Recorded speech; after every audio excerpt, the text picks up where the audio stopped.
If you want to enable Google Assistant on your Android phone and use the OK Google voice command, then this video will help you do it step by step. First, open the Google app on your phone. Now, tap on your profile picture at the top right corner and go to Settings. After that, tap on Google Assistant.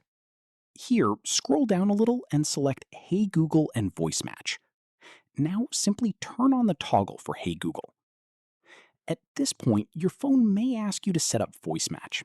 Just tap Next and follow the instructions on the screen.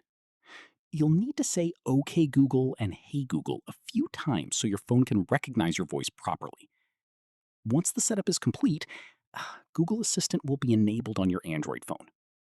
Now you can simply say OK Google or Hey Google to open apps, set alarms, check weather updates, make calls, send messages, and much more completely hands-free. Um, And that's it. That's how to enable Google Assistant and turn on OK Google Voice Assistant on Android phone easily.